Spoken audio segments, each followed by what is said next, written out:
going to begin with Dr. Edinger's discussion of paragraphs 713 to 733.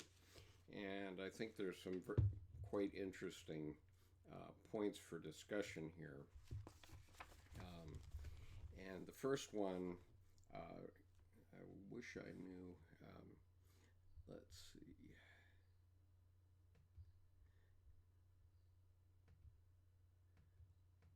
Okay. I haven't had any responses on the YouTube chat about whether you can hear me or not. I do hope you can hear me.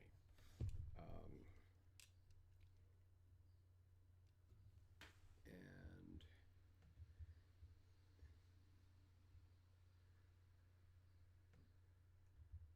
this is, I'm sorry, these technologies sometimes get away from me.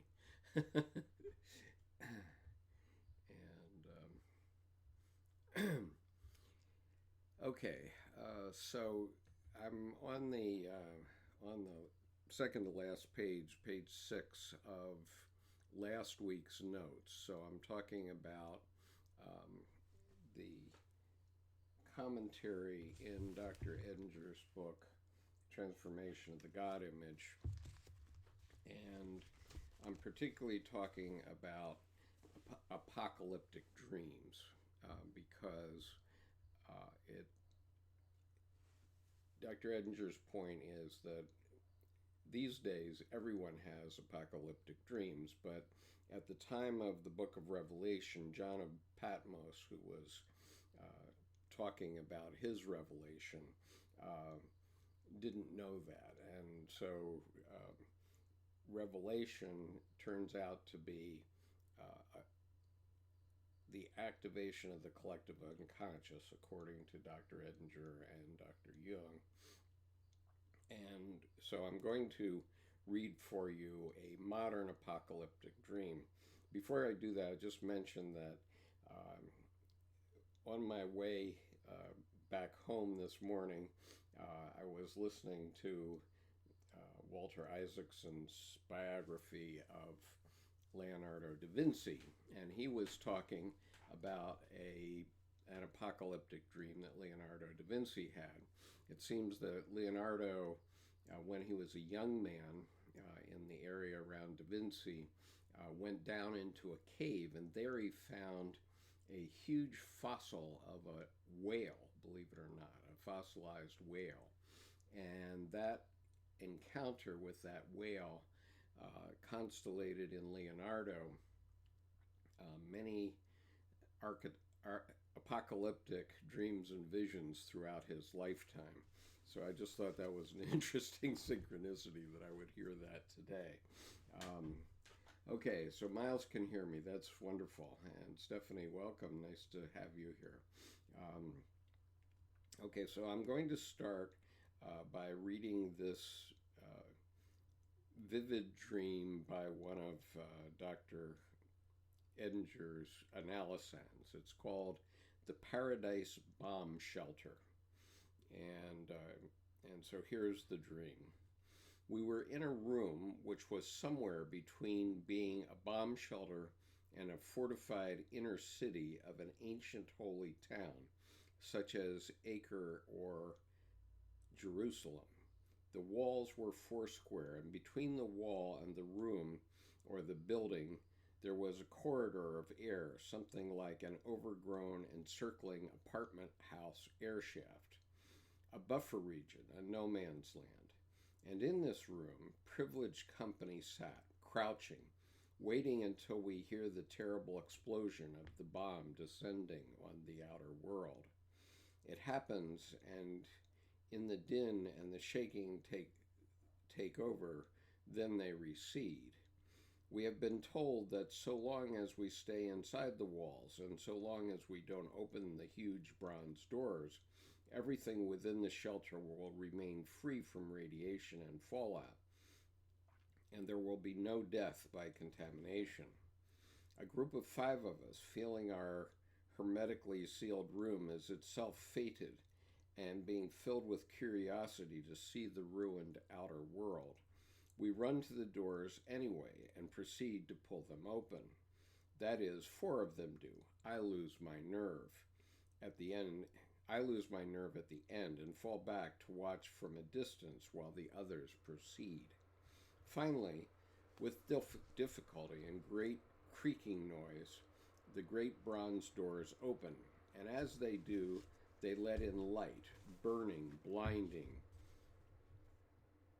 bitter tasting, acrid smelling, deafening, suffocating white light, which is radiation. It doesn't take the 4 long to decide they all need to decide they have all seen all they need to, and soon they are trying to close the doors again. And that is when I step out of my corner and stand in the middle of the corridor, waiting for their return. And as soon as the first one returns, I catch her and embrace her warmly. She looks at me, startled but moved, and says, "Don't you realize that now, through touching me, you too are contaminated?" I nod my head, yes, I do know. But that was the point. I wanted to share her contamination. I wanted to indicate love, sympathy, admiration, and desire to be akin to all the consequences of the new human condition. Then I ask her, "What did you see outside?" And she answers, "Only a lot of broken glass." Next, we go about preparing for the deaths we feel sure will result from the exposure at the gates. Initially, 2 people did die, but after that, there are no further deaths, and it is as though the death rate has slowed down to normal. It is incredible. We had expected a ceaseless parade of dying and agonized radiation-sickened citizens, but now it begins to look as if it will take a lifetime for all of us to die. Then I see a family group sitting as though for a formal portrait, and I realize we had even been given the power of reproduction and generation. So this life is like the other, only we are free from the bind of stagnation and immortality. Through growth and decay, we can change, and bomb shelters can become holy cities.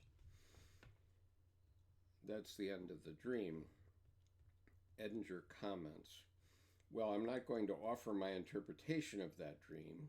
It pretty well speaks for itself, showing you how what first appears as a destructive nuclear light turns out, on close inspection, at least when it is approached with the right conscious attitude, to be rather an image of initiation into authentic human experience, which includes, of course, mortality."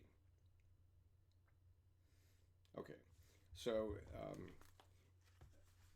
the point is that what is happening in this woman is that her self is being constellated, and her ego is being overwhelmed by the numinosum of the archetype of the God image, and so and the further point is that these sorts of apocalyptic dreams, as I mentioned last week, I had one only about 10 days ago now, are quite normal, and especially in modern people. We have them often. Maybe John of Patmos didn't know of a lot of people who had big dreams like that and who had the ability to write them down. And so,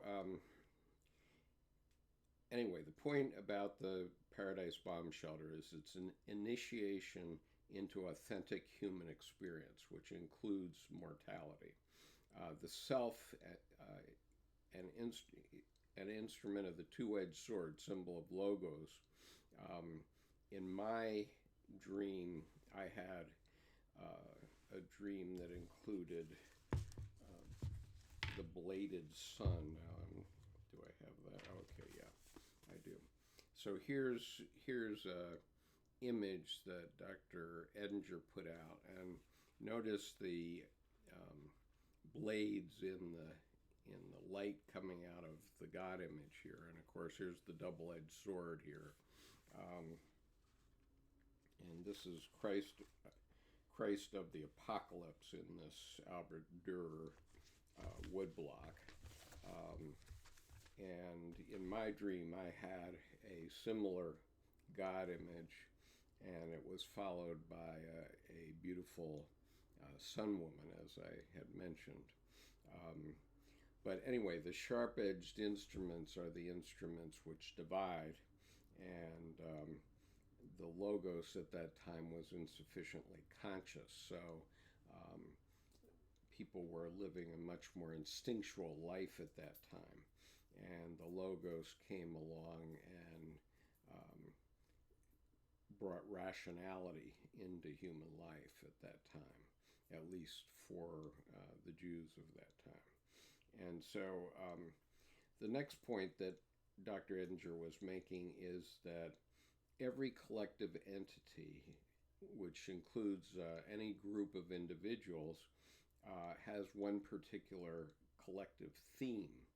And these are, and his point is that every organization, whether it's your Cub Scout group or the United States of America, is a psychic organism, and it transcends the mere existence of individuals.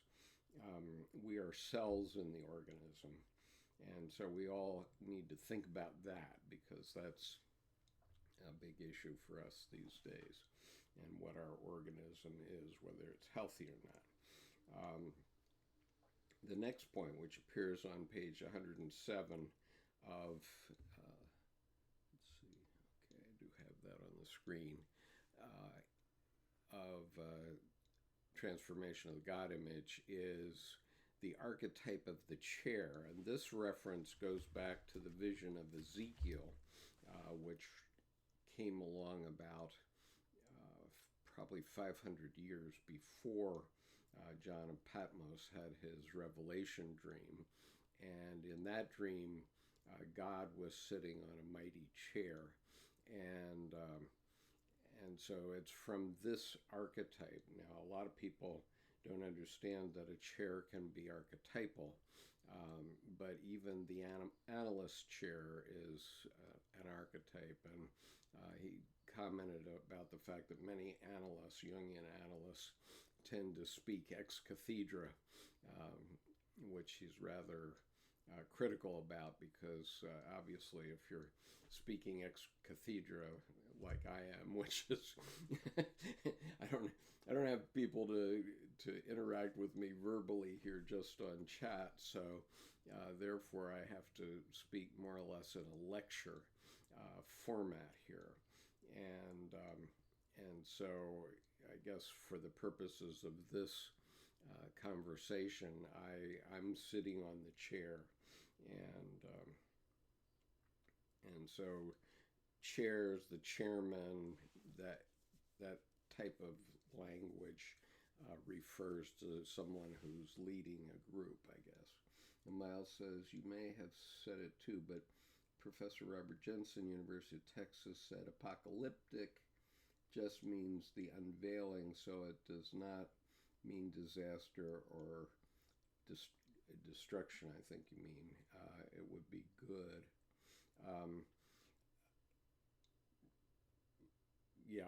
I haven't looked up the etymology of the word apocalypse, actually, and so that may well be.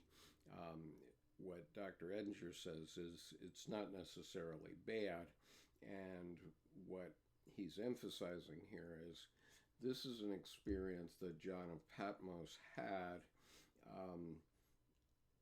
as a dream or vision, and he was clever enough to write it down, and then people hung on to that very extensive vision for another 200 plus years before the Bible was put together, and then they stuck it in the end of the Bible. So anyway, moving along. Then he's referring to the numerical archetypes. And, and there are several numerical archetypes. One of them that comes out in Revelation is the number 7, and that's based on planets, the planets that they knew of at that time in human knowledge. And they saw those as the steps from earth to heaven. And so that could be Jacob's ladder, for example. It's a planetary ladder. And so we often see things in sevens. For example, it's associated with the initiation process. So in the case of Boy Scouting, in order to achieve the Eagle Scout level, you need 21 merit badges, and typically it takes you 3 years to accomplish that, and so it's 7 merit badges each year, and then you are marked, okay, and from a psychological point of view, the marking is you're marked for individuation, and let's see, and but the comment that he makes here is that all archetypes are bipolar. That means congratulations and condolences. So in the case of the Boy Scouts, congratulations, you're an Eagle Scout. Condolences, you've reached maturity and you must face real life now. And so that isn't always welcome. And then he talks a bit here about the conjunctio. Let me make sure I got that on the screen for you. All right, so on page 112, he says, the future is now. And Jung has understood and interpreted the image, so performing the function of bringing its meaning and its realization to fulfillment. So he's talking about the continuing incarnation of God here. And then on page 110, he tells about, he makes a reference to Revelation 8:7, and he talks about a dream he had in which there was a church shooting, and a third, it was a terrorist event, and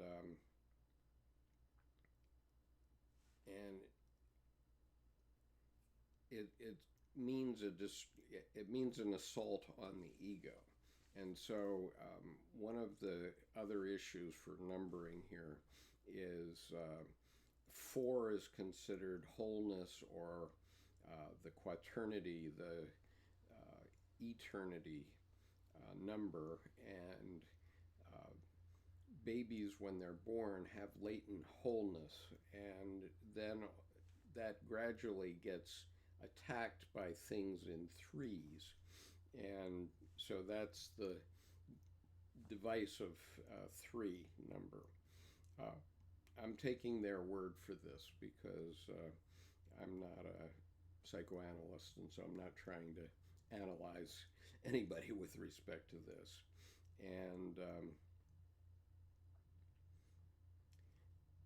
one of the things that Dr. Edinger says that you might find controversial is on page 125 or 112 of this book, where he's talking about the sun woman and the child of the sun woman who is caught up to God.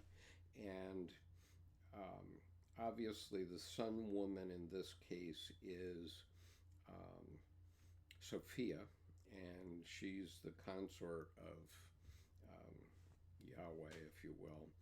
And at the end of this in Revelation, the child of the sun woman is caught up to God, and it's saved from the dragon. And so it's saved for a future time. And the sun woman herself is put into the wilderness. And what Dr. Edinger says is that the child is an anticipation of Jungian psychology. Well, that may be, but yeah, that's a Jungian interpreting the child of the some woman in Revelation as an anticipation for the future of Jungian psychology. But in any case, the child is a product of the conjunctio in the pleroma. In other words, the metaphysical God and Sophia both existing in the pleroma. And it means a joining together of the masculine and the feminine. And it means a unified image of God. And what he's saying is that Jung is bringing the realization of this myth or this vision into reality by talking about how this is a conjunctio of the masculine and feminine, and we're now seeing the feminine come out of the wilderness, which I don't know when it started for sure, but when it apparently started in the United States was when Susan B. Anthony and her colleagues started to demand the vote in the United States, and so the feminine starts to come out of the wilderness, and as we'll see near the end of this and also next week, it reaches the point where in 1950 Pope Pius XII admits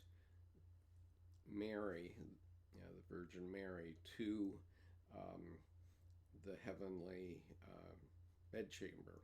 Okay, so it's now the Trinity and the Virgin Mary, so it's a quaternity that show completeness in heaven. And Dr. Jung felt that that was the most important religious event since the Reformation that had occurred. And I think we could say that women are saying enough of this wilderness business, but I suspect that there's also the issue that human beings, as compared to the 17th century, let's say, when my ancestors came to the New World, the average life expectancy was 40. And so most of life at that time was taken up by child rearing, quite frankly. And there wasn't enough time for anything else. But now that we're having life expectancies that go up towards 100, then, women are obviously demanding the right to have something to do after child rearing for at the minimum, but obviously much more in terms of their rights. And what Dr. Jung is saying is that this was actually prefigured in the archetype of the apocalypse. And actually, Dr. Edinger has an entire book called The Archetype of the Apocalypse. And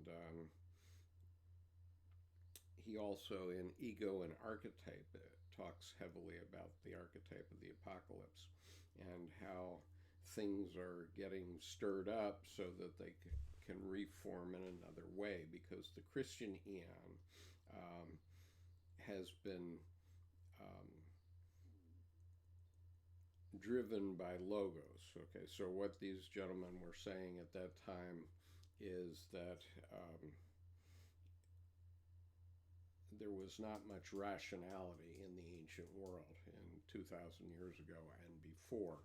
And what was needed was logos, a double-edged sword, splitting things up and making more rational decisions rather than instinctual decisions. And obviously, over 2,000 years now, we have a lot of slicing and dicing with that double-edged sword. But the double-edged sword represents the opposites, and there's good sides and bad sides to those um, slices. And so now we're in desperate need of more eros, because the logos by itself is simply sterile, as Dr. Jung noted in paragraph 623. I'll just remind you of that. I'm sorry, paragraph 621, where he's talking about the same archetype, but in this case he's talking about Yahweh's marriage to Israel. And he says, at the bottom of Yahweh's marriage with Israel is a perfectionist intention, which excludes the kind of relatedness we know as eros. The lack of eros, of relationship to values, is painfully apparent in the book of Job. The paragon of all creation is not a man, but a monster. And so Dr. Edinger is alluding to that here, and also just hold on just a second. I need to grab a book.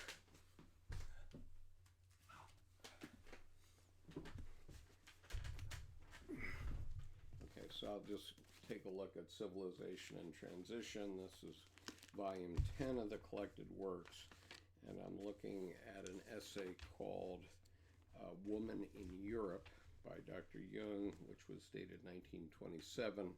I've been speaking about that in our reading group meetings, and there,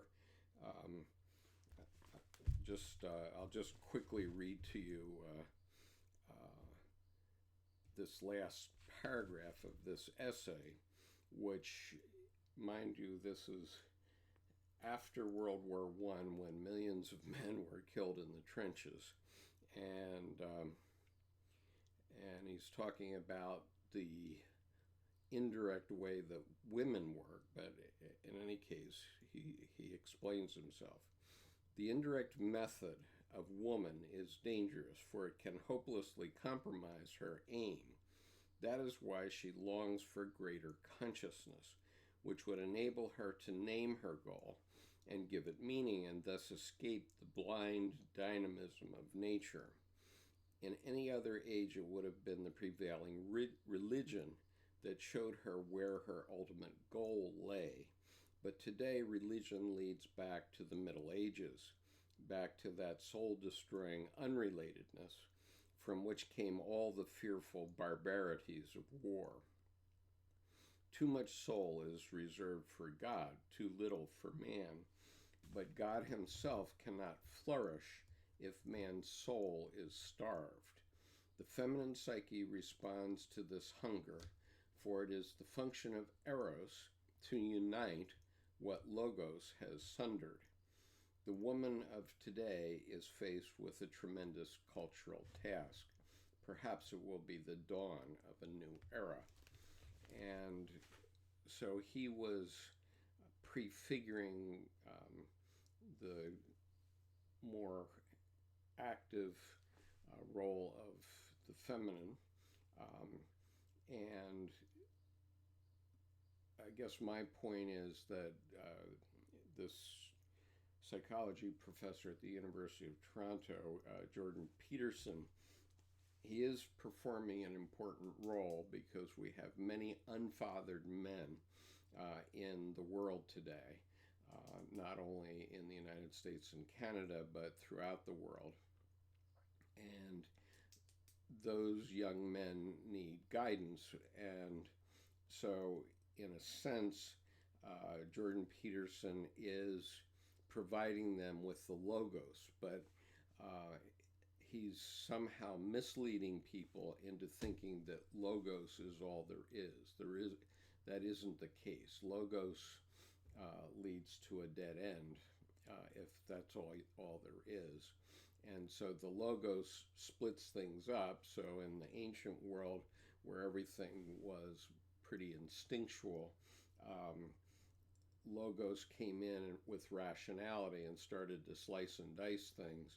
And then we come up with, by now we have about something like 400 sects of Protestantism. And you say, really? Did God really think that there should be 400, or is only one of them right? Or, just how does that work? And so, so what's needed is the uniting now of these ideas, and not only the ideas of Christianity, but the ideas of all religions, into an amalgam, which is a eros role, a feminine role. And of course, when I'm doing this video with you, this is a relatedness task. So this comes from my feminine side. It isn't that I don't have a masculine side. Certainly I do. And I served 23 years in the Marines, and I became a lawyer MBA, so I have a lot of logos in me. But then my psyche has been evolving in such a way that I see that relatedness is needed, and this is why I'm doing these videos now. So anyway, going on, let's see where I am here.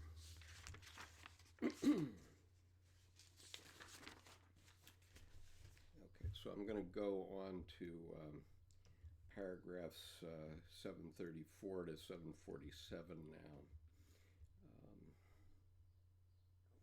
That's why. Okay. So these are my notes from 734 to 747. Once again, these references are to answer to Job. Let me just look at any comments. Julie says, hello, Skip and everyone. The volume is unfortunately very low. Can everyone else hear? Okay, let me raise the volume. I'm sorry. So everybody turn your volume down so that I don't blast you out. I'm sorry, I was having sound difficulties early on in this video. And so now I've put the volume back up. I hope this is helping you. And Stephanie refers to the axiom of Maria, the 4 and the 3, and the 3 and the 4.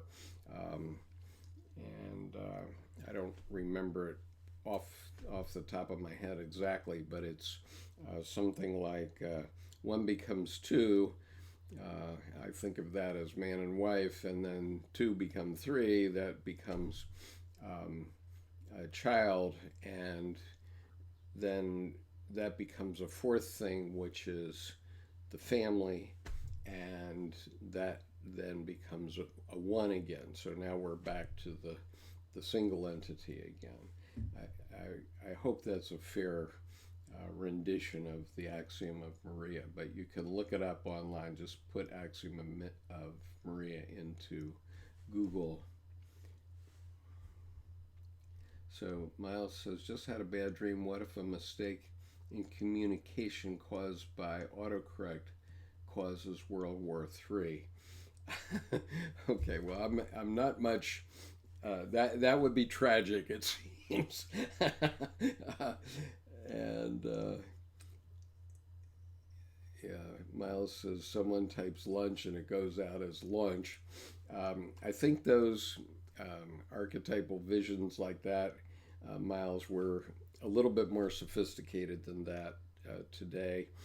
I'm thinking of the Matthew Broderick movie War Games, where there was a machine that took over and decided it was going to launch, and it was a very frantic movie, and that actually concerned me at one time, and I happened to be at the National War College, and I mentioned this in a group with an Army Major General was in my class because it was for senior officers. And I said, what's going to happen if we have a mistake like this? And his answer was, well, don't worry about that because our policy in the United States is that we do not launch on warning. And what that means is that um, the United States would not launch missiles or any other nuclear attack on anyone else unless we were 100% sure that someone had actually exploded a device in the United States. If that happens, then yes, we would launch. But short of that, we wouldn't do it just because somebody made a mistake. Was the point. Um, I think I've addressed the freaky bro question about the volume, uh, and I hope that you're getting better sound now because that's about the max I can do. Um, and let's see. Now it says, yes, the unveiling is that the true meaning of the Bible is corrupted by bad translations, probably bad by intent, unfortunately. Quite possible. Okay. Stephanie Pope says, Edinger's point is well taken. Somewhere I've gathered an understanding that Jung may have realized he is seeing the myth of the logos from how the collective unconscious sees this light. And Miles says, yes, and in Genesis, the woman you sent me, Eve, is not a helper, but more accurately, a rescuer. Um, and okay, so now I have better sound noted. Stephanie says, I think of this axiom of Maria as a koan for the logos, an image for meditation and how to become transparent to transcendence. Well, Stephanie, I hope you can put a short discussion on chat here about exactly what you mean by that, because first of all, I don't think I did a proper rendition of the axiom of Maria necessarily, and secondly, I have to admit that I never quite fully understood what she was getting at, and I apologize for that. Okay, so I'm moving into paragraph 734 to 747. So we're talking about Answer to Job by C.G. Jung, published by Princeton University Press, and Transformation of the God Image and Elucidation of Jung's Answer to Job by Edward Edinger, edited with foreword by Lawrence Jaffe. The basic theme is the differentiation and transformation of the God image in history, the evolution of the psyche. And the basic idea, Job's encounter with Yahweh, is followed by an activation of the collective unconscious by virtue of Job's profound conscious insight into the nature of the deity. In other words, Job realizing that God has a good side and a bad side. And the God image feels obliged to move closer to humankind. What we're talking about, the God image here, is the deepest archetype in the unconscious, which when it's constellated starts to come through into consciousness. And it's coming out of the depths of the deep unconscious, so some or all can see it.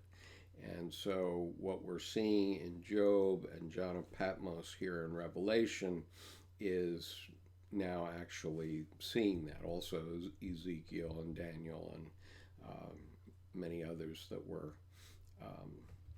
seeing the God image. And so let's see. The God image is most basic archetype, the deepest layer. The basic objective of the psyche overall is to fulfill this constellated archetype.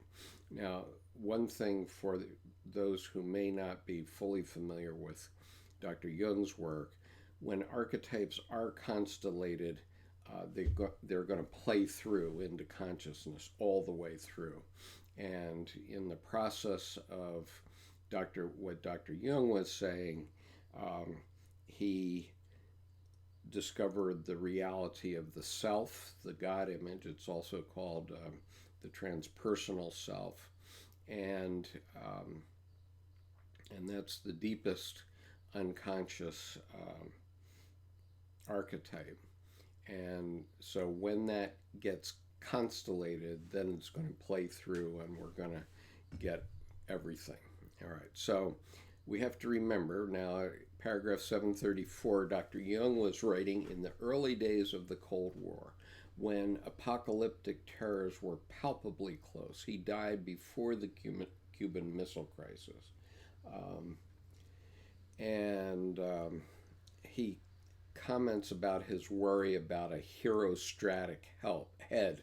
Now, Herostratus was a king of the Ephesus area in, I think the year was something like 325 BC, and he destroyed the temple of Artemis, or the temple of Diana, which was one of the seven wonders of the ancient world. Actually, it was one of the seven wonders of the world, and this fellow destroyed it because at least he would be famous and be remembered in history because he destroyed this temple. And here we are, 2,500 years later, talking about the guy and his destructive nature. And it makes me wonder who else has such attitudes today. And so Dr. Jung is talking about the fact that humanity, through our logos now and through the scientific method, has gotten to the point where we've knotted the hangman's noose on ourselves. And another way of saying it is that the possibility of thermonuclear war is the potential for the wrath of God to destroy all life on the planet. And so I'll just, I have a quote here from Dr. Jung from his interview with the BBC. And I don't think I can say it quite as well as he did, but you can type into YouTube, "The World Hangs by a Thin Thread, Jung," and you can actually see him saying it.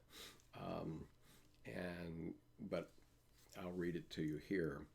"The world hangs on a thin thread, and that is the psyche of man. Nowadays we are not threatened by elementary catastrophes. There is no such thing as an H-bomb. That is all man's doing. We are the great danger. Psyche is the great danger. What if something goes wrong with the psyche? And so it is demonstrated to us in our days what the power of the psyche is of man, how important it is to know something about it, but we know no thing about it." Interestingly, the way he said that on the video made me understand what the word actually means. We know no thing. We know no thing about it. Nobody would give credit to the idea that the psychical processes of the ordinary man have any importance whatever. One thinks, oh, he is just what he has in his head. It is all from his surroundings. He is taught such and such a thing, believes such and such a thing, and particularly if he is well housed and well fed, then he has no ideas at all. That's the great mistake, because he is just that which he is born, and he is not born as a tabula rasa, but as a reality. So that was from the interview Face to Face with Carl Jung, which is available in its entirety on YouTube. And so you can see how apocalyptic Dr. Jung was thinking in the years before his death. I think this interview was about 1958. So paragraph 735, John may not have known about the double aspect of God from Job's time. And Dr. Jung comments on how little people reflect on numinous objects and attempt to come to terms with them. Um, and I'm giving you here access to a couple of numinous events because I suspect, and for the Periscope people, my notes are available on the YouTube version of this video. I'm giving you here two links because I think a lot of people do not understand what a numinous event is or a religious experience, how it is experienced. It so happens that I caught two such events on video since I began doing these videos 2 years ago. It's June 1st, it'll be 2 years since I've been doing this project. And it just so happened that I caught two that related to me. I was going to play one of them during this session. I may do, if we still have time, at the end. But otherwise, there is a playlist on the channel called Breakthroughs to the Unconscious. And there's actually about 10 videos on that playlist. And the first of them relates to my reading of paragraphs 746 to 747 of Answer to Job, and a synchronous event that to this day I'm totally blown away by. And if you haven't watched that video, please go find it. The thumbnail for that video has a picture of the Navy's Blue Angels on it, and that's because a flyover of 4 F-18s happened at just the right moment when I was reading those paragraphs, so that it had quite a numinous effect on me, and it still does. I'm still choking up about it, even right now. And I'll try to play it here at the end, but I'm not going to go to it right now.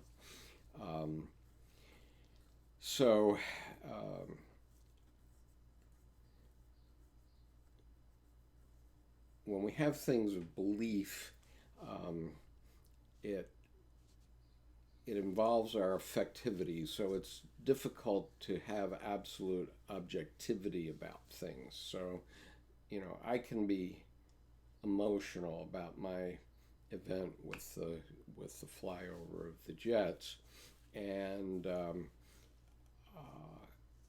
but I can't look at it objectively as you can, and so I'm not expecting you to be as numinously affected as I am. I'm only giving you those two links so that you can see what I'm talking about. Whether you agree that those are numinous events or not is a different issue. And so,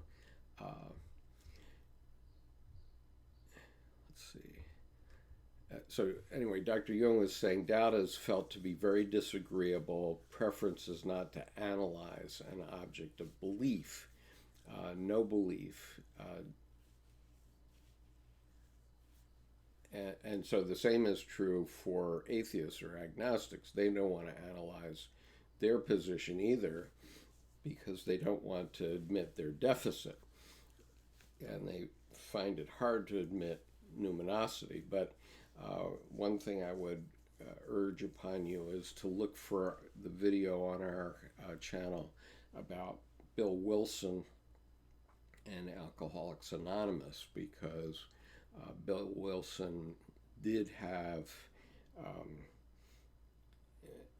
Bill Wilson and his friend Roland both had religious experiences, having had interaction with Dr. Jung at great distance. Bill Wilson never met Dr. Jung, but Roland did.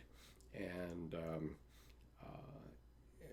Bill Wilson did write to Dr. Jung late in his life, though, to tell him how what he had said to Roland, who was an Analysan, had affected his life and had, in effect, caused the beginning of Alcoholics Anonymous. So Dr. Jung is talking about enlightenment here. It's not Buddhist enlightenment. He says religious points of faith are all moonshine. And agnostics don't possess any knowledge of God, but his point is that we are possessed by metaphysical events, not we don't possess it, it possesses us. And he made the comment that after 35, he didn't know of anyone that achieved a cure from analysis who didn't reestablish a religious connection to the transpersonal self, to the self, the God image. Leaving aside now, of course, metaphysical God, which Dr. Jung did not address. Okay, so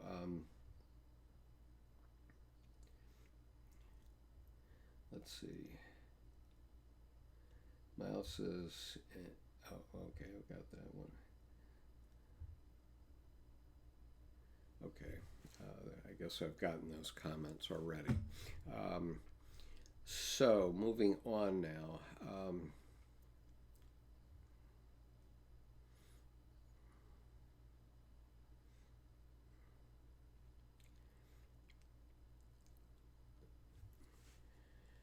So, Dr. Jung asks these difficult questions. Who and what are reason, and why is some reason supreme? Beware of the factor of superior reason. And this goes to his issue that we need to challenge the spirits. We need to test the spirits, because we also get spiritual advice from the wrong side of the tracks also. And we need to make a conscious judgment. This is what individuation is today. And we need to make moral judgments in our own case. So we have to consider religious experience and statements in their entirety. So then in paragraph 736, he comments that the Christian achievement is the creation of the good God. Okay, so I think by that he's talking about the Logos and the idea that rationality did start to enter into humanity at that time. But what Revelation anticipates is the enantiodromia. And so in the 20th century, not so much. It's become burningly topical, and even today. And so we have to make our own contribution to the discussion. These are not issues that were decided 2,000 years ago. The continuing incarnation is up to you and to me, and we have to bear witness to the truth as well as we can see it. Okay, so paragraph 737 now. What is the relationship of this man, John of Patmos, to God? How does he endure the contradiction? He makes the point that apocalyptic dreams and visions are now common. And one of the big issues he's raising here is that John was likely a man highly respected in his community at the time, and he was near death. And he said that when people are near death, they tend to be able to see centuries forward and backward in their visions and in their dreams. And this seems like one of those visions. And so in 738 now, he says that psychology must speak about the paradoxical nature of God. and about conflicts of duty. And he says the doctor, from the doctor's point of view, from the analyst's point of view, they take a wait and see what the psyche produces. Now, keep in mind that when there's a conflict in your psyche, the point is that a dream or a vision will emerge, which will produce a conjunctio, or bringing these conflicts together. But, very painful examples of this would be Sophie's Choice, which was a movie with Meryl Streep years ago, and the decision of abortion that some women have to make. And that obviously is a very painful decision. I do happen to know one woman who had three abortions for various reasons, at least one or two of them demanded by her father, and then the result of all those abortions was she never was able to have children, which was tragic, and so we often have conflicts of duty. Our abortion debate in the United States really begs the question, because there will be abortions. There were horrible abortions before it became legalized and done, at least medically, and that's the paradoxical nature of God right there, and on the good side and the evil side. And it seems to me that each person has to make that choice for themselves. But anyway, symbols of the reconciling and unitive nature do in fact turn up in dreams and fairy tales. And so these conflicts of duty, a symbol is presented that solves that conflict of duty in the psyche. Whether you follow it or not is a different question, which I don't propose to address here. Okay, so there's a footnote. Psychologically, the God concept includes every idea of the ultimate, of the first and last, of the highest and lowest. The name makes no difference. So that was Dr. Jung's footnote. And so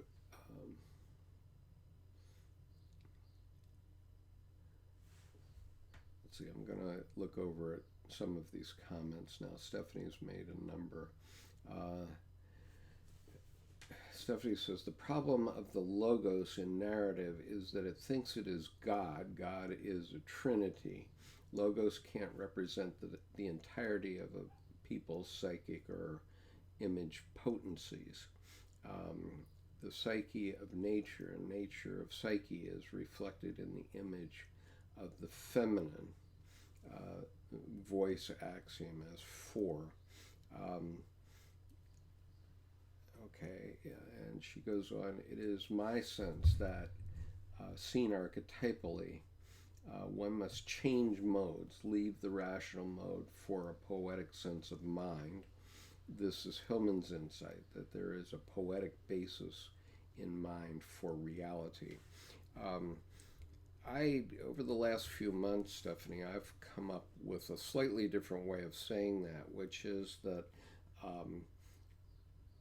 the logos isn't alive. There's no life in the logos. The logos is slicing and dicing, and so everything that you read, everything that you learn growing up or go to college to study, unless you have an empirical experience, maybe in the laboratory, it's all words, and there's no life there, and so the distinction is not really logos and eros per se. It's logos versus life, and you can go all the way up to being a PhD and being able to spout back all the words, all the nice words that whoever you were studying taught you over the years, but that then you have to go out and live your life, and living your life means that you have to put blood in it,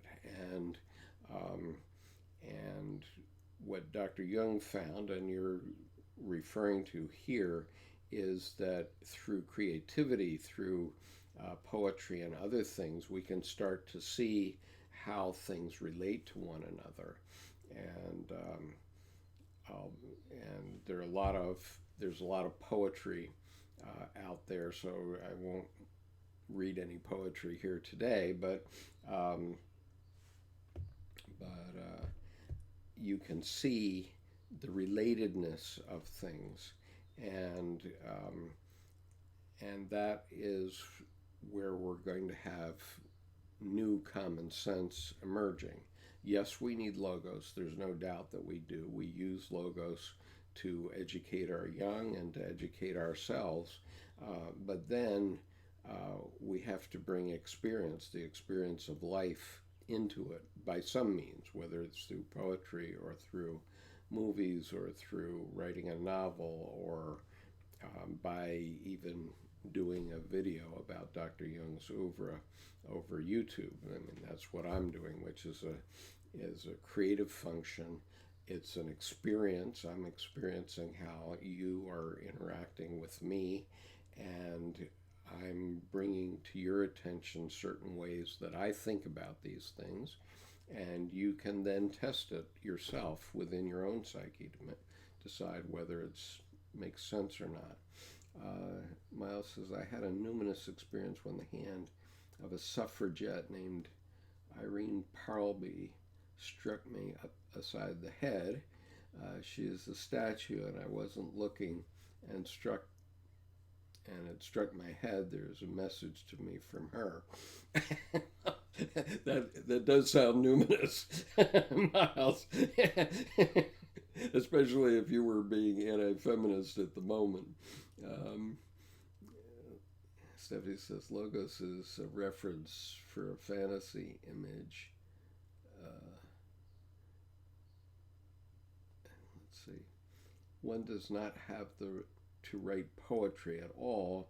One must think poetically. And I think when we're talking about dreams and visions, that is what is happening. And for those of you that might need more logos, let's think about how this happened. Okay, in the human psyche, certainly before maybe 5,000 years ago, there was almost no writing. I mean, there are apocryphal stories that I learned in college that said that the Chinese had an encyclopedia about 5,000 years BC. Yeah, maybe.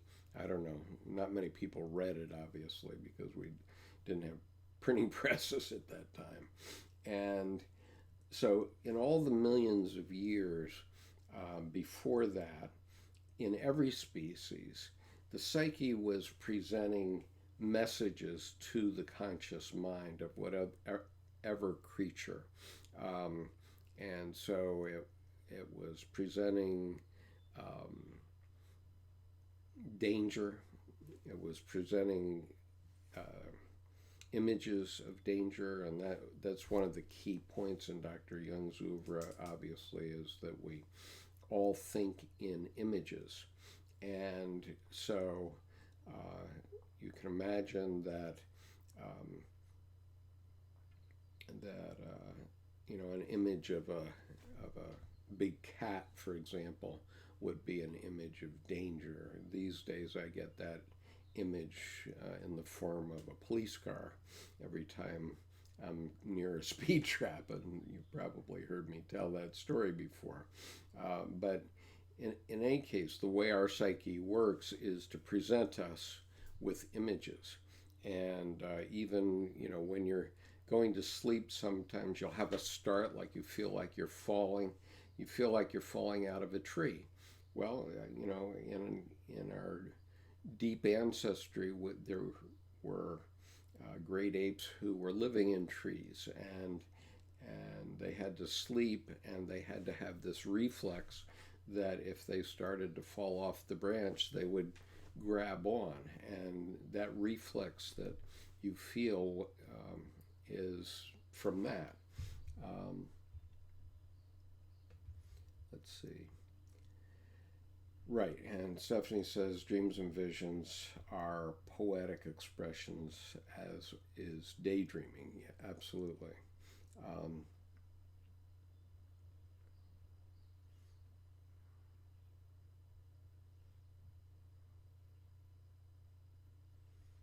and let's see. Freaky Bro says it does seem that dreams and visions and sensations from my subconscious mind are much more tilted toward the eros than the logos. Well, it is in that I guess that's the point I'm trying to make, is that those images are communicating through images, so they're actually communicating through your life, through your living self. Um, and let's see, Stephanie, nowhere to. So we lost Stephanie. But anyway, Grace says they also seem to be more active in the right side of your brain, which is considered to be more creative. Yeah, I don't doubt that, and that's something we more have to learn more about. Certainly, I have for many years, for 25 years, I only listen to the telephone on my left side, so that my reaction to what's coming in on the telephone comes into my right brain. And there, I notice that there is a qualitative difference when I put the phone to my right side and hear it through my left brain. I tend to, I tend to be much more logical when I hear things in my left brain than my right brain.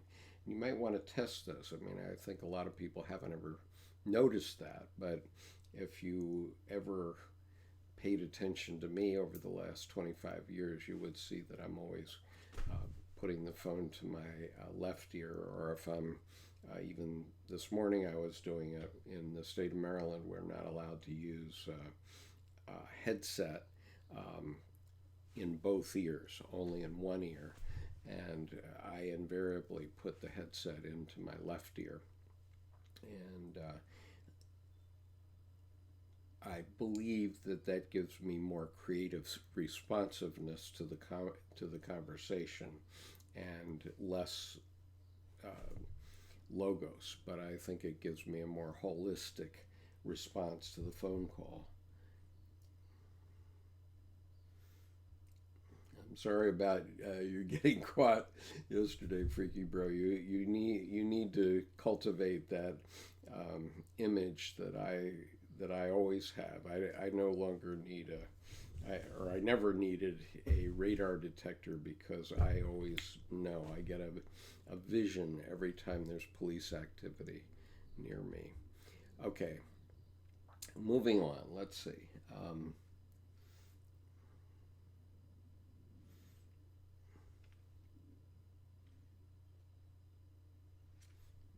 So anyway, my point was that when I listen on the left side into my right brain, I think I get more creative in terms of how I respond to whatever comes in on the telephone. And so I always do that. And it's worked pretty well for me. In one case, I took a company up to a public offering, so it's non-trivial. Okay, paragraph 739. God wanted to become man and still wants to. Now, in this sense, we're talking about the God image, and so this archetype keeps playing through. So there's the vision of the second birth via Sophia. There had been the original production of Adam, and then of Christ, and so on, and all the virgin feminine. But this is the essence of the individuation process. In other words, this archetype is trying to play through you. And I separately did a video on the individuation process in a Q&A. So I would urge you to go take a look at that. But just to give a quick sense of individuation for others who haven't yet heard that term. Individuation is like an oak tree. Every oak tree knows how to become an oak tree, and it will have certain characteristics that are only oak tree. But every oak tree is also different, and so there are programs playing in every oak tree that make that oak tree slightly different than every other oak tree. And the same is true of every other creature, and it's also true of us. And so those programs Dr. Jung called archetypes, but we can call them programs or records that get started. Somebody hits the jukebox, and we get an archetype that's constellated, and then we have to play it through. Whether the obvious ones are mother and warrior, and I certainly felt the warrior archetype in me throughout my Marine Corps career, and to the extent that I'm a retired Marine and still carrying my commission,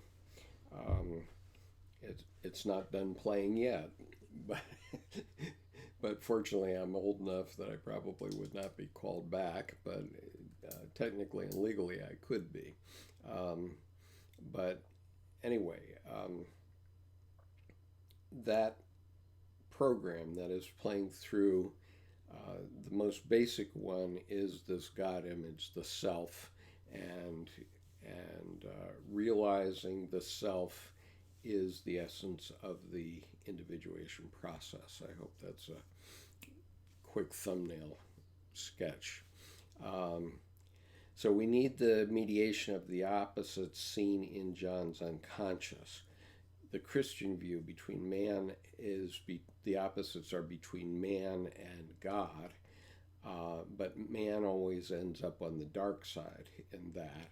And the fear of Yahweh was too great at the time of John for man to consider the antinomy of God himself. Job had not yet been interpreted in Dr. Jung's way, and I think even in contemporary times, most Christians avoid the book of Job and the book of Revelation. It's just too much for most people to absorb, and so most of the Christians I've ever known don't know much about the book of Job or the book of Revelation. And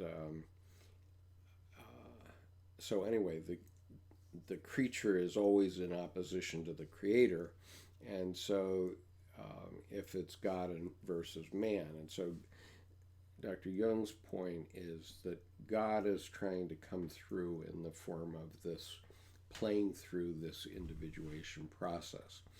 And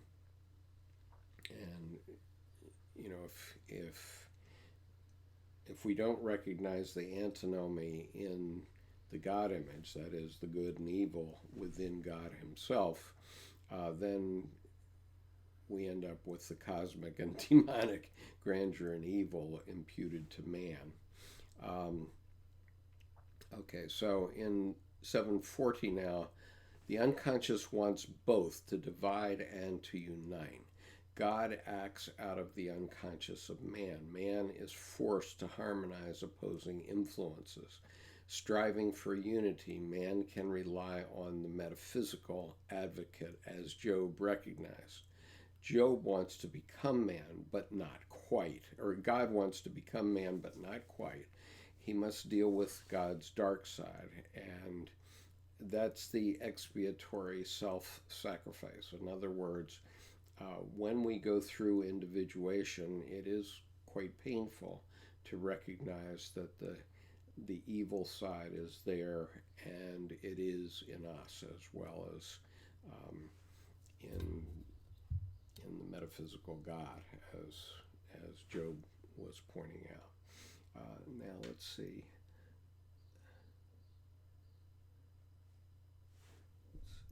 Stephen Baker says, how does one prepare to wrestle the angel, and are all conscious gestures from the logos? Well, the answer to the second question is no. All conscious gestures are in the ego, and the question is, what have you constellated in your ego? And how do you prepare to wrestle with the angel? Well, studying Dr. Jung is a good start, because it is understanding that each of us must wrestle with the good and evil within ourselves. It's very painful, but it is a process that's necessary. And one of the key points that Dr. Jung made was that men and women are basically moral. We were already moral before Moses came down from the mountain with the tablets. And that morality has evolved over time, and it does evolve over time, and it's evolving in each of us. Each one of us experiences this development of morality within ourselves, and we're in our politics in the United States, we're being faced with that right now, because many of the assumptions that almost all of us had made over our lifetimes about what our country is have been trampled in the last 2 years. And so we have to make our own judgments about whether that's right or wrong, and whether we want to continue that. And these are not processes that get resolved in 2 years or 4 years. They're processes that get resolved in centuries. And the best thing we have is our ability to be consciously aware of it. And there's a video on the channel about the 3 levels of consciousness, which refers to the 3 levels of consciousness in Buddhism. And just to give you a thumbnail of that, the first level is like a child, which is karma, which is what goes around comes around, and the law of cause and effect. And a lot of us never get past that level of maturity, where we have to be faced with the law of cause and effect. The next level of consciousness, as Buddhists refer to it, is the level where you recognize duality, and you recognize that your ideas about that duality may be illusion, but regardless, you have to figure out how to live in the world that has that duality. And then the third level is a level that allows you to come above duality, and to, in effect, see duality from the sky. So whether you're a red state person or a blue state person, or a red person or a blue person in our politics, this third level of consciousness would be to rise above it, and to recognize that if we continue on with the neurosis that we currently have in our politics, then we actually have a country that's mentally ill, and so we have to figure out how to unite, and that's a feminine function, an Eros function. So we've divided everything up in the logos sort of way in discernment, as Dr. Jung said at the end of Woman in Europe there. But then the eros function needs to come in and unite, and we need to find a way to unite our country so that we can, when I was on active duty in the Marine Corps, I never once thought about whether any of my fellow Marines were from a red state or a blue state or a purple state or any other such thing. They were all Americans to me, and I never considered their race or anything else. All Marines are green, and so that's the kind of thinking that we need to resolve our national neurosis.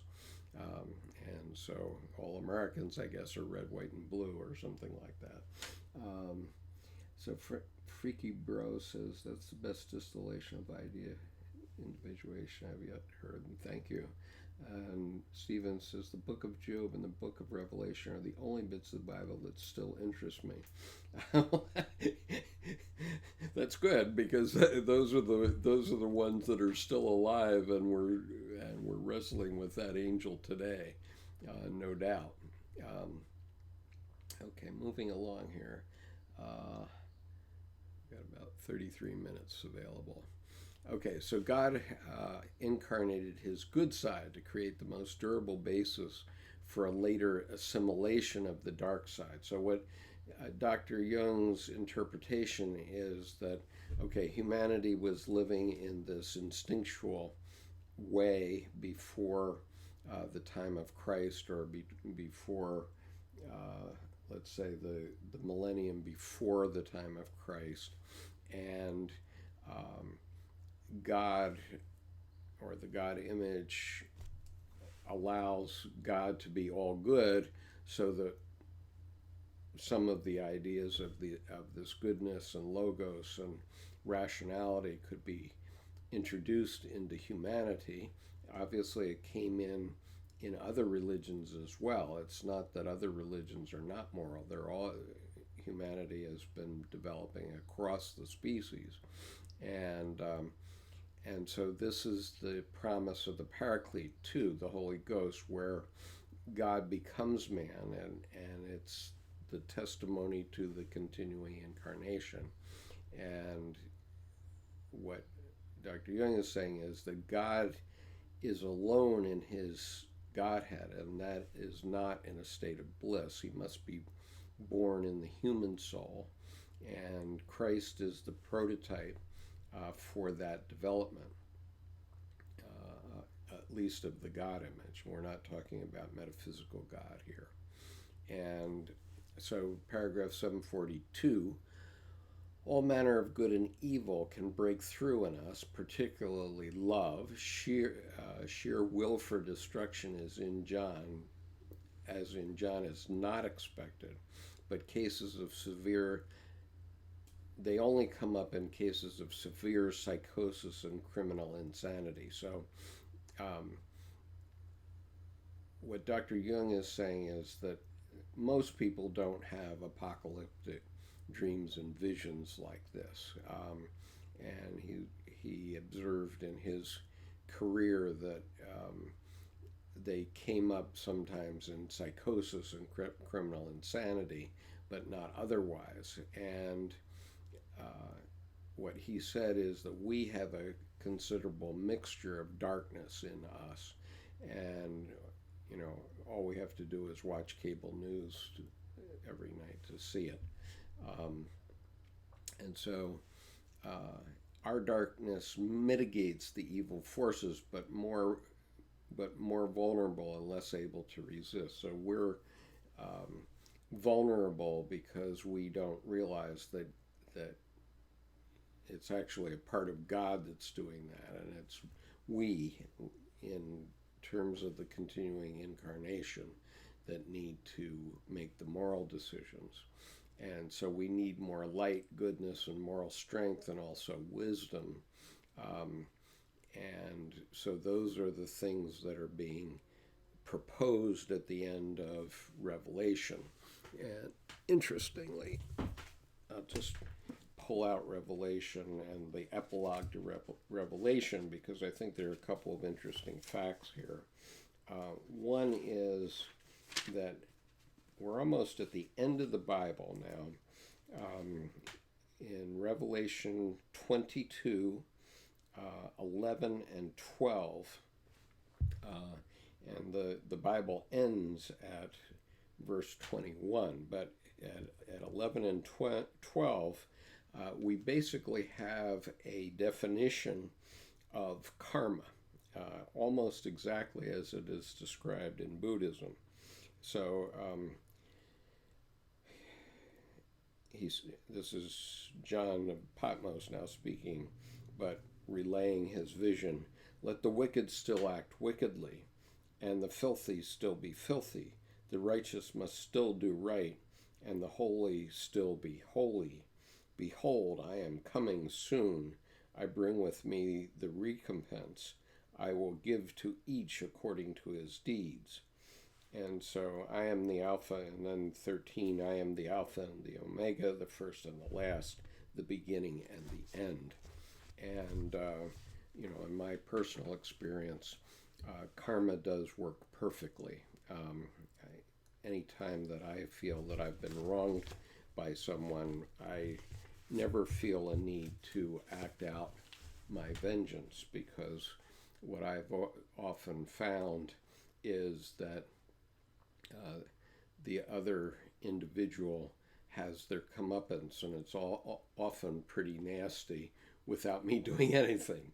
And whether that's God or just someone else that they've wronged, that's a different issue, but it always works, and so it's not necessary to be vengeful. And then what's the other one? And so then he's describing who are blessed. Blessed are they who wash their robes so as to have the right to the tree of life and enter the city through its gates. Outside are the dogs, the sorcerers, the unchaste, the murderers, the idol worshippers, and all who love and practice deceit. And so, and then verse 16, I, Jesus, sent my angel to give you this testimony for the churches. I am the root and the offspring of David, the bright morning star. So anyway,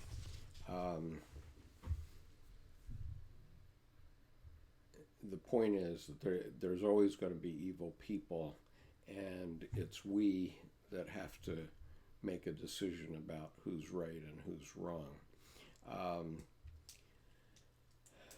So in medieval times, a senior churchman or leader would have been respected and followed. Christ's quote, except ye become as little children. The point about this quote is that in children, the opposites are close together, and there's a totality that transcends consciousness. And what Jung says is that Christ hinted at a morality of evil. And so, there obviously are different perspectives on practically everything that happens. And so we have to make our own judgment about what's right. So paragraph 743.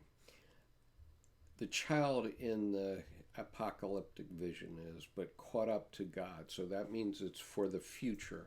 And so we're talking about 2,000 years ago now. So this child is the divine revelation that, the Holy Ghost is coming forth in humanity, the human continuing incarnation.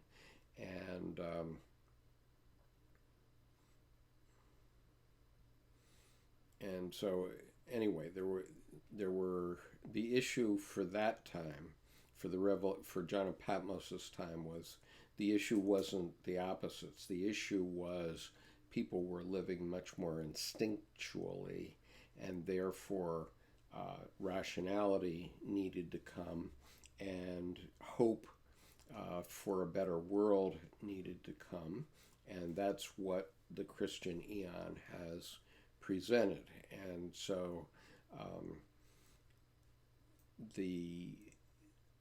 but now we have to recognize that the evil part of God, the dark side, has to be brought into us. I mean, even Star Wars, turned out that James Earl Jones was Luke Skywalker's father, and so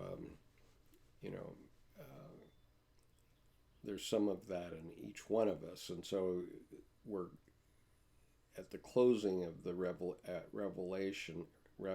Revelation is the Hieros Gamos, the marriage, and this is classic individuation, and it starts to be come through in the form of the Assumption of Mary by Pope Pius XII.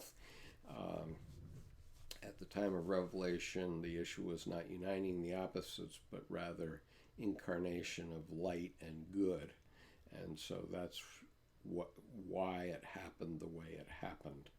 And so paragraph 744, the Assumption of Mary is the fulfillment of John's vision.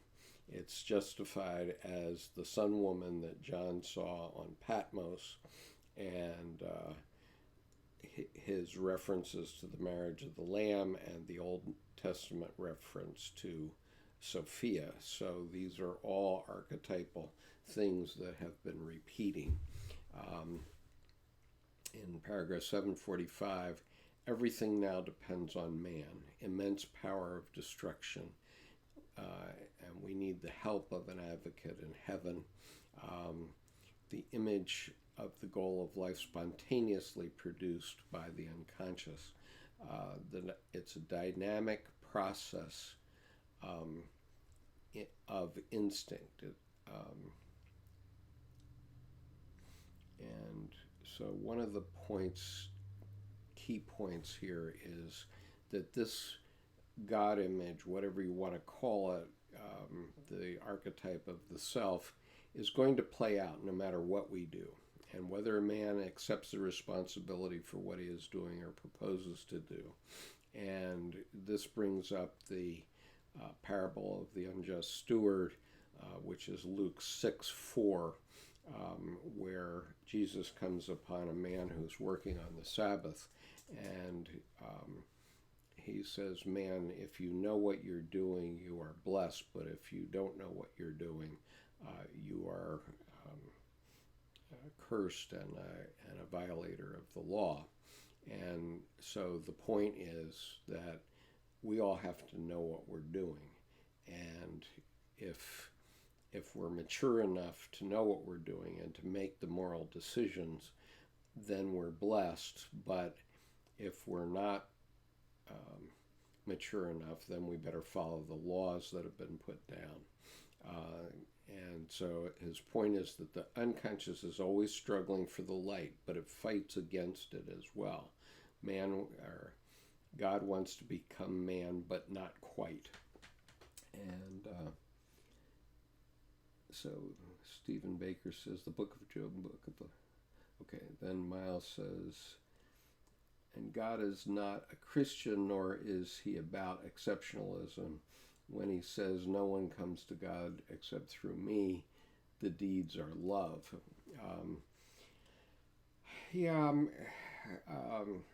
I find myself somewhat mixed in my reaction to saying it's the God of love. And even Jung, at the end of Memories, Dreams, Reflections, does say that. But we have to balance. And so it can't be all love. It's not all eros. We're not all going to run off in the weeds and start having fun with the opposite sex or with our partners. Um, and we have to have a balance. Obviously, we need rationality, but we also need life. We need to be alive. And if the rules are making it so that we cannot live, then we've got a problem.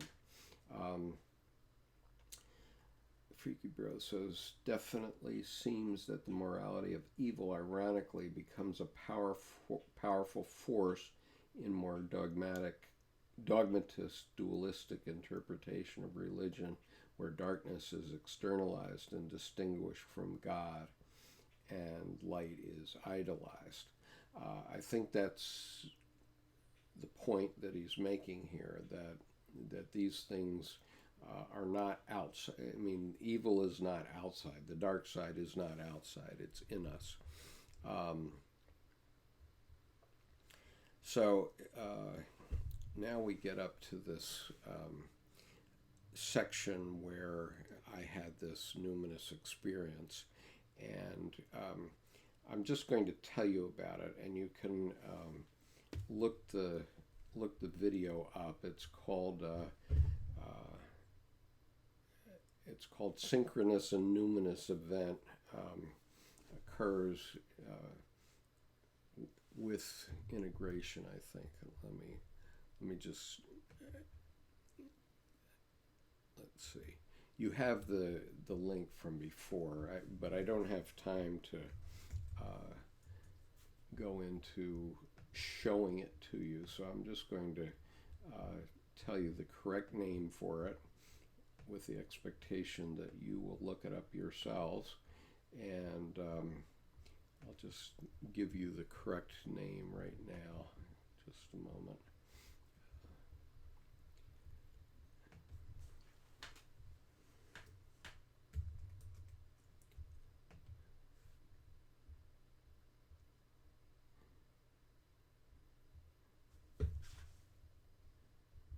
In fact, I will give you the link to it,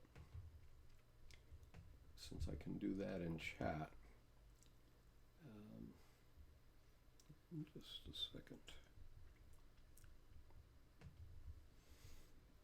Fortunately, my camera gets in the way of me seeing my own screen, so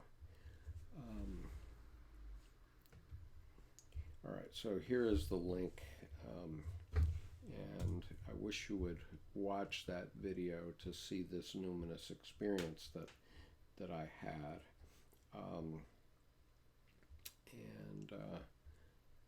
It is called Synchronous and Numinous Event is Integrated with Meaning, Caught on Video. And what I'm talking about is in the middle of paragraph 746 comes this sentence: something empirically demonstrable comes to our aid from the depths of our unconscious nature. It is the task of the conscious mind to understand these hints. Okay, so that is the very first sentence that you will hear in that video. And so it's empirically demonstrable. And then you see how my conscious mind takes what occurs during this video, starting at 2 minutes and 9 seconds into the video, and interprets it. The task of the conscious mind to understand the hints. So if it does not happen, individuation continues, but is dragged by fate toward the inescapable goal, which might have been reached walking upright. And so what Dr. Jung is saying is, you are going to individuate one way or another, but if you know what's happening to you, you're going to at least be able to go upright instead of getting dragged. Then his quote, the only thing that really matters now is whether man can climb up to a higher moral level, to a higher plane of consciousness, in order to be equal to the superhuman powers which the fallen angels have played into his hand. And it's the role of the average man filled with sin, not one who's held aloof and isn't playing a part in life. And it's right at that moment in the video, and in order to be equal to the superhuman powers which the fallen angels have fallen into his hands, right at that moment that 4 F-18s flew over my home on their way to fly over the football game at the U.S. Naval Academy. And there's no human being that could have planned that event. It happened exactly at that moment. And the very next words that I was reading in paragraph 747, since the apocalypse, and the apocalypse here he's talking about is World War II, we have almost a godlike power. So here's this godlike power coming in exactly between those two sentences. And then I do discuss at 4 minutes and 55 seconds into it where I stop my reading, and you see it start to work on me in a numinous way. And so if you ever want to see an example of something that's numinous, I can't imagine anything more numinous than that. I mean, even if I had the power to plan it with the powers that be of the U.S. Navy, it would have been impossible to execute properly. And I'm sure you'll agree. And so, again, something empirically demonstrable comes to our aid from the depths of our unconscious nature. It is the task of the conscious mind to understand these hints. And so that's the hint as I was hit over the head with that one. And so now we have 12 more minutes to get through Dr. Edinger's comments here. And one of the things that he is talking about is that we have to fear God and give his glory, give him glory. And so John's revelation predicts our trials, the trials that we've had in the 20th and 21st centuries. And he's talking about the pleroma, which would be his version of heaven, is the sea of grace is with the seething lake of fire, and the image comes up like this because the seething lake of fire is the upward pointing triangle, and the sea of grace is the downward pointing triangle, and also the upward pointing triangle is the masculine and the downward pointing triangle is the feminine, of course. And so he actually has an image of that in here, which I should have made for you, but I didn't have time. So let me just make sure you can see it. So you can see that he's talking about sea of grace and L-O.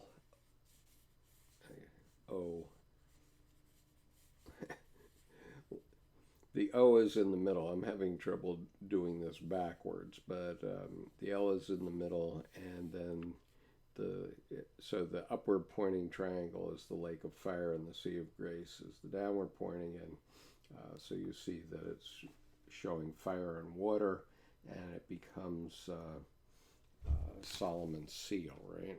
Okay. So anyway, that's what we're faced with. And he says, if you want to know what the lake of fire is, all you have to do is exhale until you can't do it anymore. and it's right there in your physiology. That's what the lake of fire is. And so anxiety, what he's saying is that anxiety is expression of the proximity of God, and you're shifting your understanding from the personal to the transpersonal. Once you get it, you get it. Okay, I mean, once you understand what is personal and what is transpersonal and what is God, or the God image, then you know. Okay, so then he's talking about the whore of Babylon is the dark secular city. Babylon was Baghdad, and the Jews went through the Babylonian captivity partially because of David's infidelity with Bathsheba and his indirect murder of Uriah, at least so the story goes. But the counterpart of this secular city, the whore of Babylon, is the heavenly Jerusalem, which is heavenly, spiritual, and divine. And he refers us to Psalm 137, which I didn't get a time to look up, so if I can find it quickly, I will see if I can read it for you. Psalm.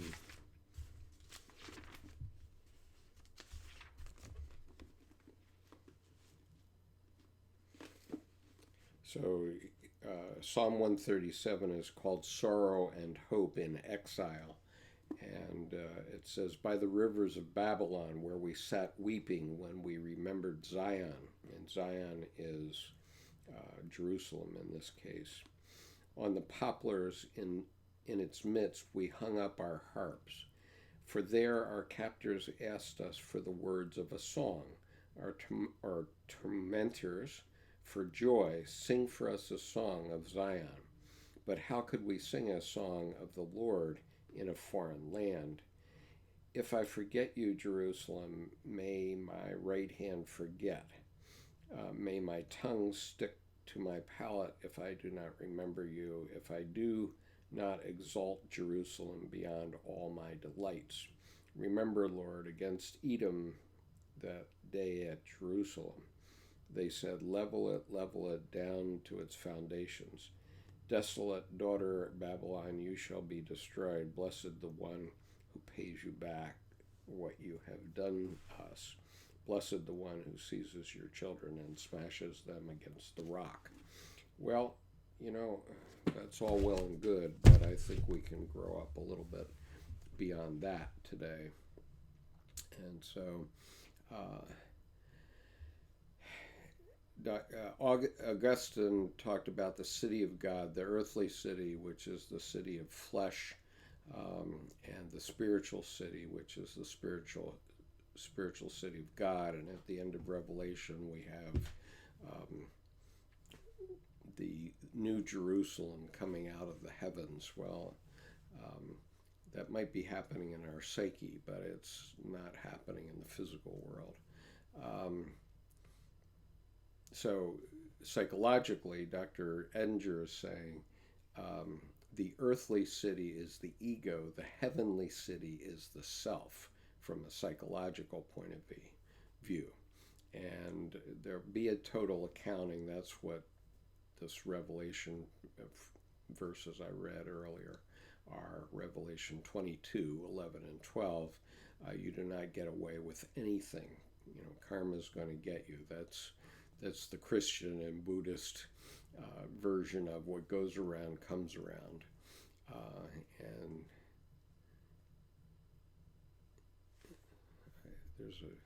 he makes a reference to the big book in dreams.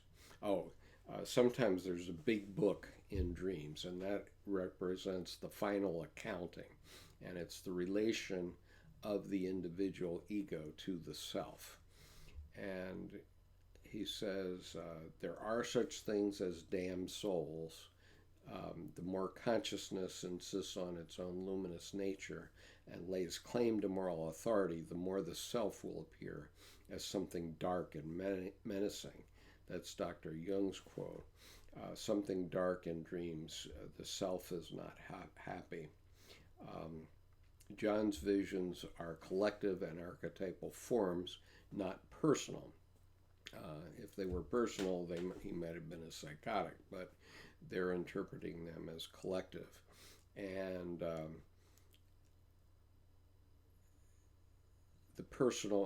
the next point he makes is that the personal could be included, but they don't think so in the case of John of Patmos.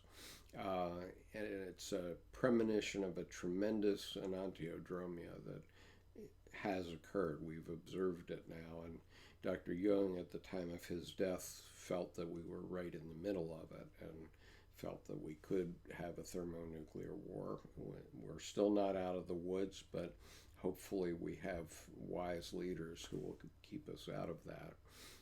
So the symptom of anxiety is a manifestation of the proximity of God. The opposites reside in the God image. The paradoxical God tears one asunder with the opposites. The prescription is to wait for the uniting symbol. In other words, if you're having anxiety, the uniting symbol will emerge in dreams and visions. God wants to become man, but not quite. And so, finally here, archetypal dreams are examples of the fallen angels passing on this divine knowledge to the ego, and it is important that the ego pick up on what is being passed on to it and not turn away. And so I would once again refer back to my experience with the numinous and synchronous event, which I've given you the link to. Just take a look at that and see the divine knowledge as it was passed on to me, in my view. Okay, and so that's my unconscious reacting to that event, which only happened to me. Nobody else saw it, and except over 400 people have seen it on video now, but at the time, no one else saw it or knew about it. Only I knew about it. It's not unique to me, okay? All of us have religious experiences. The question is whether you recognize them or not. Okay. Freaky Bro says serendipity and synchronicity really is bewildering and exciting stuff to be cognizant of the way synchronous numinous experience unfold all around us. Absolutely. And Miles says, yes, indeed, the clarity of Skip giving us the words to see what we sensed is critical. Okay, so my point here is, and I only have one more minute or so here, my point is that I guess I have about 5 more minutes because I made a mess of the beginning of this video, so the fact that it gets written over won't be much loss, and I'll try to correct that on the replay. But my point is that we all have these religious experiences. I happen to notice them almost daily. I mean, just the example I gave in this video where I was going to talk about apocalyptic vision today, and by synchronicity, I'm listening to an audio tape of Walter Isaacson's book about Leonardo da Vinci, and I'm hearing about an apocalyptic vision that bothered Leonardo all through his life. And what are the odds of that happening? That's a perfect example. And so the issue for anybody that's watching this video is to start noticing these for yourself, and particularly read especially paragraph 746. of this, which contains this sentence. It's about halfway down. Something empirically demonstrable comes to our aid from the depths of our unconscious nature. It is the task of the conscious mind to understand these hints. And so that's what I'm talking about, is these events. And obviously you see how significant I thought that particular example was.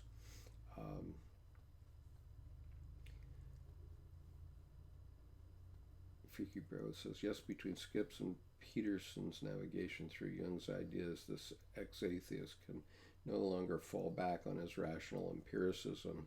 In every case, it's helping open us up to our higher selves. Apocalyptic dreams definitely reoccur for me. And so this is the divine drama, Freaky Bro. This is what Dr. Jung is referring to as the divine drama. And this divine drama lives in all of us. It is archetypal.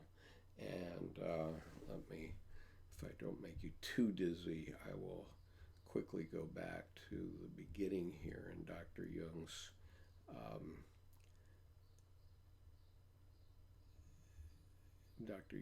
points here about the world hangs on a thin thread, and that's the psyche of man.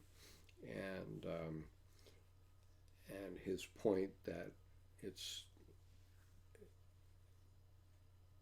the great mistake is thinking that just the average man, it doesn't mean anything to him, and that's not right, because these all of these archetypes are born into all human beings from the beginning, and they can come up in anyone.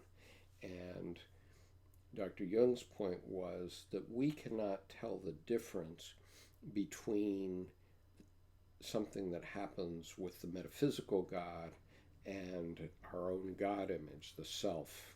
And the self has been proven empirically. Dr. Jung felt that he was a scientist, and he presented his work in a scientific fashion.